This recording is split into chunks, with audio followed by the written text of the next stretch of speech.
Olá, terceiro ano, tudo bem com vocês? Vamos lá para a segunda parte da nossa revisão. Agora, a revisão do segundo bimestre, ok? Então, olha lá. O que a gente falou no segundo bimestre? No segundo bimestre, a gente falou sobre expressão corporal, né? A gente trabalhou bastante a questão das estátuas vivas, né?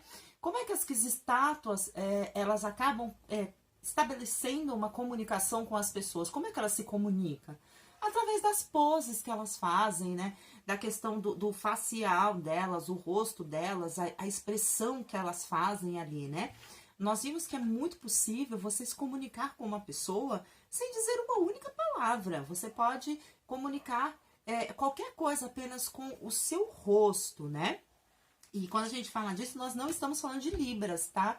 Libras é a língua, tá? É o idioma utilizado pelos surdos, tá? Então a gente está falando sobre expressão facial como forma de comunicação e não gestual, tá bom?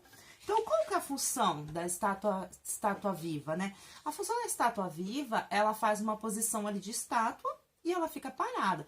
Mas, para ela fazer isso, existe toda uma preparação, né? Com roupa, com maquiagem, com acessórios. Nós vimos que para construir uma estátua, a gente tem que ter um personagem, um figurino, acessórios, maquiagem, né? Para poder compor esse personagem. E essas estátuas, elas costumam se comunicar o quê? Através da expressão facial que ela faz com as pessoas, né? Quem que pode fazer estátua viva?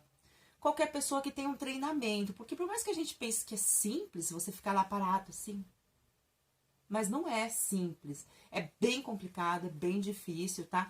A maioria dos performance, que é chamado, né, a estátua viva, é uma performance, né? Porque ele utiliza o quê? Ele utiliza o corpo para a produção de uma arte, né? De um momento artístico ali, de possibilitar para as pessoas que elas façam uma contemplação de uma apresentação artística, né? Então, elas geralmente as pessoas que fazem estátua viva, elas têm formação em teatro, né? A maioria deles tem formação em teatro e existem também cursos que são específicos para estátua viva.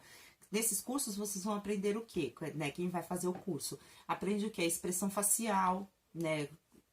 Qual é o personagem, qual é a sensação que você quer transmitir. Então, aí você tem todo um preparatório da sua feição de rosto, né? Você tem preparação também, técnicas de respiração, porque ele tem que respirar de um jeito que não fique subindo e descendo, né? Ele tem que ficar ali meio paradinho, meio estático, né? E existem os gestos universais, né? Que, por exemplo, joia, né?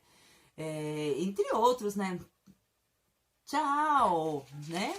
Que as pessoas utilizam para se comunicar sem que tenha, que pronuncie uma única palavra. Nós conhecemos também o Rodin, Auguste Rodin, né? Que é um escultor muito famoso, muito importante para a história da arte mundial, tá? Ele é conhecido mundialmente, tá?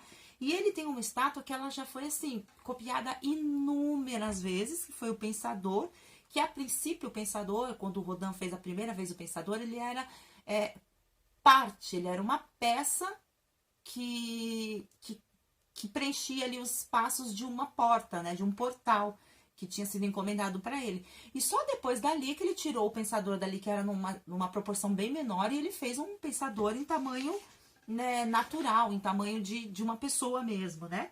E a gente viu que as estátuas, né, a estátua, a escultura, né, ela tem 3 propriedades, tá? Altura, largura e profundidade, né? São os objetos que a gente chama de objetos 3D, né? Então, a gente tem a altura, a largura e a profundidade. E a gente consegue ver ele de todos os ângulos. Isso é um objeto 3D. Certo? E a gente aprendeu também que o Auguste Rodin, ele tinha uma peculiaridade, né? Ele adorava fazer o quê? Misturar pedaços de obras, tá? Misturar a parte da mão de uma estátua com a cabeça de outra estátua, 2 mãos direitas, 2 mãos esquerdas, né? O Auguste Rodin, ele tinha essa particularidade de juntar essas peças e dessas peças fazer uma estátua, assim, totalmente diferente. Nós vemos que ele tem até estátuas que ele tem o corpo humano Porém, além do corpo humano, não tem a cabeça, é só o corpo mesmo, né? Ele tirou a cabeça da estátua, né? Nós aprendemos o que mais que nós aprendemos? Nós aprendemos que teve muitos artistas que pegam quadros, né, de artistas famosos e reproduzem em estátuas, né? Isso a gente pode chamar de uma releitura, tá? Não é plágio. Plágio seria se eu pegasse uma tela e fosse lá e pintasse direitinho. Não.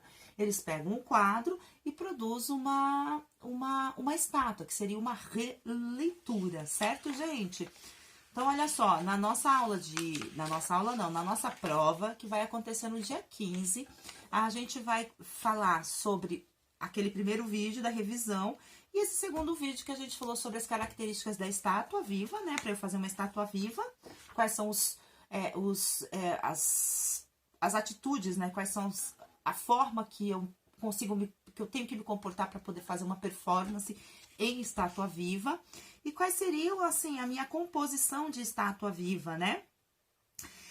O artista, ele tem que utilizar de maquiagem, vestimenta, né, acessórios, como, por exemplo, se ele for um soldado, ele vai estar com uma espada ou com uma metralhadora. Se ele for um anjo, ele vai estar com as asinhas, né? Se ele for uma estátua de mármore, ele vai estar todo pintado de branco, a roupa dele é da mesma cor que a pele dele. E a gente aprendeu também os gestos do cotidiano, a forma como a gente se comunica sem falar uma única palavra. Correto, gente? Então, a nossa prova são só esses pontos, tá? Mais a primeira revisão. Essa aqui é a revisão do segundo bimestre, ok? A prova tá muito tranquila, não precisa se preocupar, tá? Vai dar tudo certo. Ok, gente? Obrigada, até a próxima.